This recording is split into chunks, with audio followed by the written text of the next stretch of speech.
Сиздер Дархан Дала жобасын көріп отырсыздар. Қалалар мен ауылдар, кәсіпорындар мен мәдени орталықтар, іскер адамдар мен өнерлі жандар, кең байтақ елімізді шарлап жүргендегі мақсатымыз оның ғажайып әрі алуан түрлі сұлулығымен сіздерді таныстыру. Туған жерге деген махаббат біріктірген, арманы асқақ, мақсаты айқын адамдар тұратын елді мекендерге бастайтын мыңдаған жол бар. Қазақстанның тәуелсіздігіне 25 жыл, әр отандасымыз елімізді дамытуға үлес қосып, қалаған саласында еркін еңбек еткеніне 25 жыл.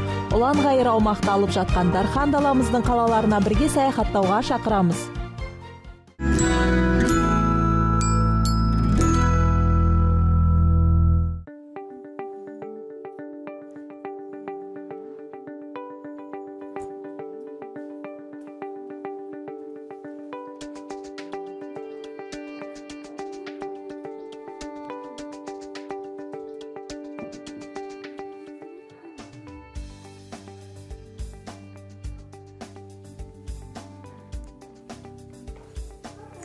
Менің көрейін деп отырғаным 1949 жылдардағы ең алғашқы телевизорлардың бірі. Соғыс жылдарынан кейін теледидар өте тапшы болған. Сол себепті тұрғындар бір-біріне қонаққа үстелдерін көтеріп барып, теледидарды бірге тамашалаған. Мына бұрышта сіздер 1950 жылғы Теміртау қаласының тұрғындарының тыныс-тіршілігін көре аласыздар. Сол жылдарда өздеріңіз білетін идеологиядағы әрбір үйде Лениннің мүсіні және кітаптары болу керек болған. Еліміздегі металлургтардың бас қаласы дәл осылай пайда болған. Бұл туралы осы қаланың бірегей мәдени орталығындағы залдардың бірі сыр шертеді. Теміртау қалалық тарихи өлкетану музейі 1973 жылы ашылған.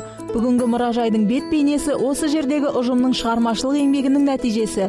Себебі олар әрбір залдың өте тартымды болуы, келушілердің қызығушылығын арттыру үшін бар жағдайды жасаған. Музейдің директоры Наталья Скорикованың айтуынша, олар мұражайды сөрелік қалыптан ашық түрде әрбір келушіге қолжетімді, ыңғайлы болуына көп көңіл бөлген екен.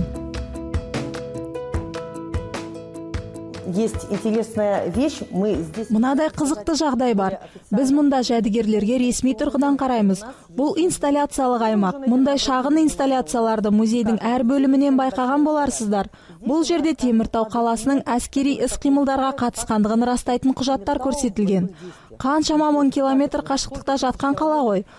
Мынау заттар, киім-кешектер жіберілгені туралы, мына жерде қандай бұйымдар жіберілгенін, яғни үлгісін көре аласыздар.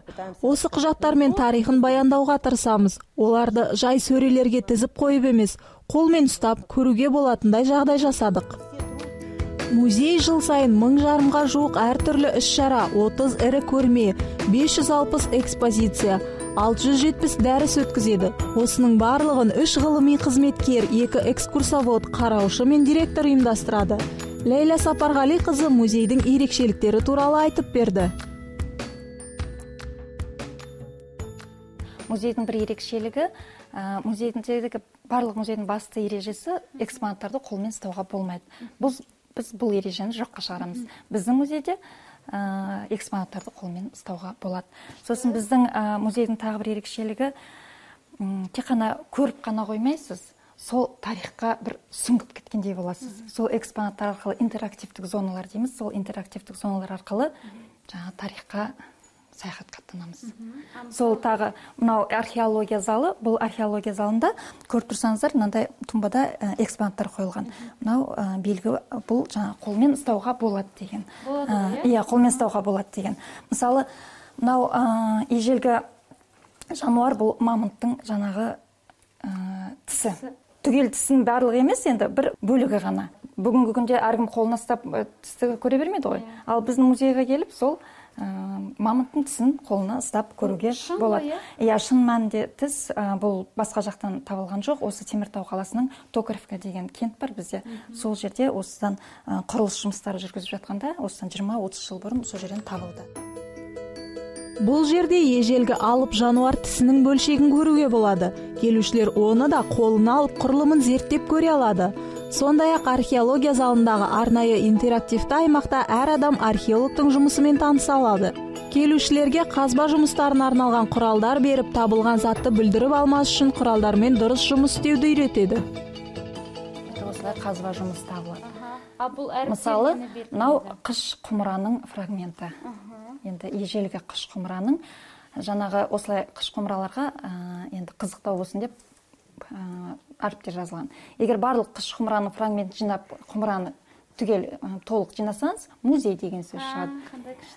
Сол балаларға қызықтау болу үшін, Қазақстан халқының бірлігі залында көп ұлтты Теміртау қаласының мәдениеті мен тұрмыс тіршілігіне арналған көптеген жәдігерлер қойылған.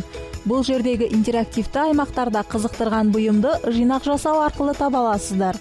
Украина диаспорасына арналған бұрышта өткен заманның қолөнершілері сияқты қандай да бір суретті кестелеп көруге болады. Теміртау қаласының тарихы залындағы интерактивті аймақ 20 ғасырдың басындағы адамдардың өмірінен мағлұмат береді. Біз интернет, ұялы телефондар мен компьютерлер болмаған сол дәуірге сапар шектік.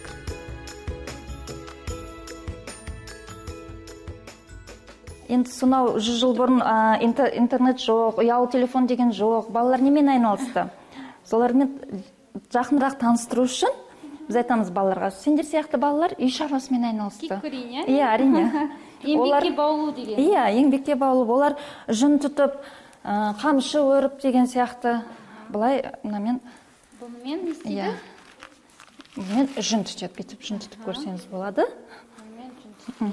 Балалар осының бәрін қолына алып, өздері жүн тұтып көріп, қамшы өріп көреді. Мына жерде ұршық иіріп деген сияқты. Әжелеріміз қол өнермен осындай әдіс арқылы айналысқан елестетудің өзі қиын. Тарихи өлкетану музейінде осындай таңғажайып нәрселер жеткілікті. Бұл жердегі әртүрлі залдар кез келген келушінің көңілінен шығатыны анық. Теміртау қалалық тарихи өлкетану музейіне жыл сайын 23 мың адам келеді.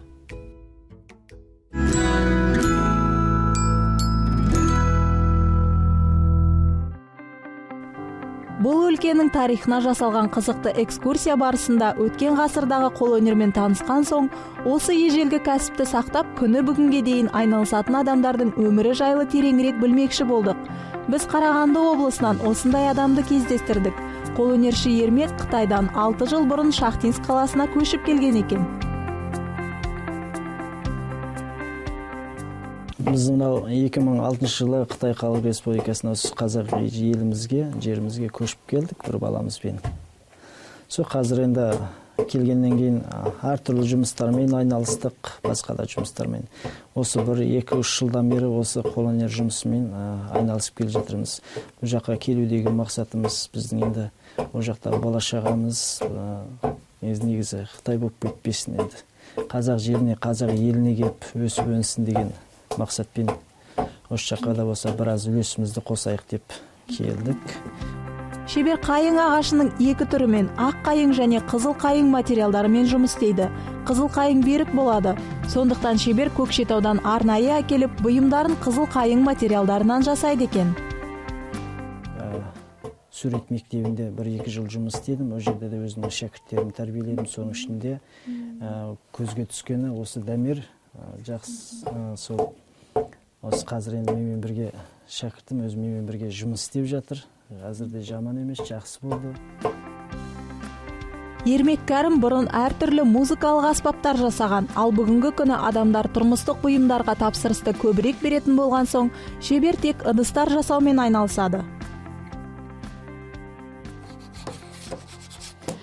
Мен әзірлеп отырған астау бірнеше уақыттан кейін дайын болады. Оған ең алдымен шет жағы өңделеді және ою өрнектер салынады. Сосын ішіне қыздырылған май жағылады, ол сіңеді. Бірнеше уақыттан кейін сыртына лак жағылады. Содан кейін ішіне ет салып, біздің сүйікті бешбармағымызды дастархан үстіне қоюымызға болады. Бүгін біз Теміртау қаласындағы керемет музейде болдық. Ағашпен жұмыс жасайтын талантты шебермен таныстық. Алда көптеген қызықты саяхат жолдары күтіп тұр. Дархан Дала жобасының келесі бағдарламасында жүздескенше.